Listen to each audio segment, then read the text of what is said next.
hello everyone अलग आगते sabre तरफर पर एटा link activate करा होइसे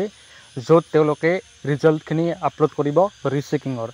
जिकेइजन स्टुडेन्टे निजर उत्तर बही रिचेकिंगर कारणे एप्लाई करिसिल तेलोके हेतु पोर्टेলত गई निजर रिचेकिंगर रिजल्टটো चेक करिब पारिब केनेকৈ करिब लागे মই তোমালোকক स्टेप बाय स्टेप गाइड देखुवाई दिছো তোমালোকে स्क्रीनत দেখা पाइसा गुगलत তোমালোকে सेवा বুলি सार्च करिबा सार्च কৰাৰ পিছত তোমালোকৰ এনেকুৱা এটা ইন্টাৰফেস আহিব ইয়াত তোমালোকে দেখা পাইছা কুইক লিংকছত rechecking result of HSLC exam 2025 ইয়াত তোমালোকে ক্লিক কৰিবা ক্লিক কৰাৰ পিছত তোমালোকে দেখা পাইছা এনেকুৱা এটা ইন্টাৰফেস আহিছে য'ত তোমালোকৰ সিলেক্ট B25 কৰিব লাগিব নেক্সট তোমালোকে কি কৰিব লাগিব এন্টাৰ কোড তোমালোকৰ যেটো কোড আছিল ওকে আৰু সেই কোডটো তোমালোকে দিব লাগিব লগতে रोल नम्बर तो तुम्हारे पुट करिब লাগিব इखिनि पुट करार पिছত এনেকুৱা এটা ইন্টাৰফেস আহিব য'ত দেখাইছে যে নো ৰিজাল্টস বা ৰেকৰ্ডস ফাউন্ড এইটো প্ৰবলেম কিয় হৈছে মই তোমালোকক কৈছো সোৱা যেতিয়া সেবাই লিংকটো এক্টিভেট কৰি দিছে ইয়াৰ मतलब এইটো নহয় যে তেওঁলোকে ৰিজাল্টস খিনি ইয়াতে আপলোড কৰিছে মেবি তেওঁলোকে এতিয়ালৈকে ৰিজাল্টস খিনি ইয়াতে আপলোড কৰা নাই যেতিয়া আপলোড হৈ যাব তোমালোকৰ ইয়াতে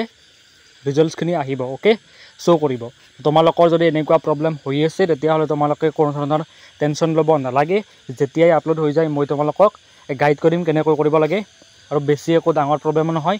বিকজ লিংকটো এক্টিভেট হওঁতে অলপ টাইম লাগিব তোমালোকে মোৰ কথাখিনি নিশ্চয়কৈ ভালদৰে বুজি পাইছা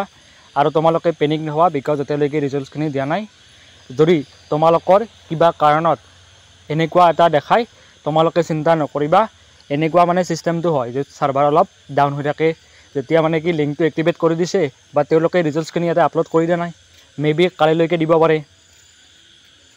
সো মই যদি প্ৰিন্ট বুলি ক্লিক কৰো তেতিয়ালে তেওঁলোকে দেখাব এনেকুৱা এটা অপচন য'ত একো ধৰণৰ মানে কি নেদেখায় ওকে তো নো ৰেকৰ্ডস ফাউন্ড বুলি দেখাব তোমালোকে চিন্তা নকৰিবা ৰিজাল্টটো মেবি অলপ পিছত বা কালিলৈকে এক্টিভ হ'ব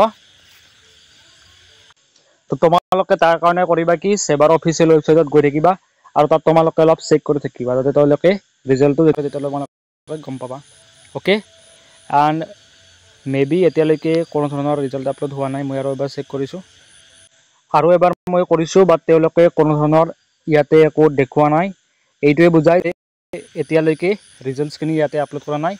সো তোমালোকে অলপ টাইম ওয়েট কৰিব লাগিব অলপ টাইম ওয়েট কৰাৰ পিছত মেবি তেওঁলোকে দি দিব পাৰে বা অহাকালি বা পৰখিলৈ তেওঁলোকে নিশ্চয়কৈ ইয়াতে আপলোড কৰিব মই ভাবো যে আজি তেওঁলোকে এটো কাম নকৰে বিকজ ৰাতি হৈছে এটো তেওঁলোকে জাস্ট লিংকটো ক্ৰিয়েট কৰি দিছে যে এনেকুৱা এটা লিংক আহিব লিংকটো তোমালোকে ৰিজাল্টছখিনি চেক কৰিব পাৰিবা সো তোমালোকে পেনিক নহবা অহাকালি তোমালোকে ফৰ শিওৰ অহাকালি ৰিজাল্টটো পাই যাবা তো জিকেজন ষ্টুডেন্টে ৰিচেকিংৰ কাৰণে এপ্লাই কৰিছিল তেওঁলোকৰ কাৰণে গুড নিউজ হয় এইটো তেওঁলোকৰ মাৰ্কছখিনি কিছু বাঢ়িব পাৰে যদি মাৰ্কছখিনি বাঢ়ে তেতিয়ালে তোমালোকে মোৰ ভিডিওৰ কমেন্টত জনাবা নেক্সট প্ৰসেস তোমালোকে কি কৰিব লাগিব কেনেকৈ কৰিব লাগিব মই তোমালোকক সকলোখিনি জনাই দিম okay thank you so much for watching see you in the next video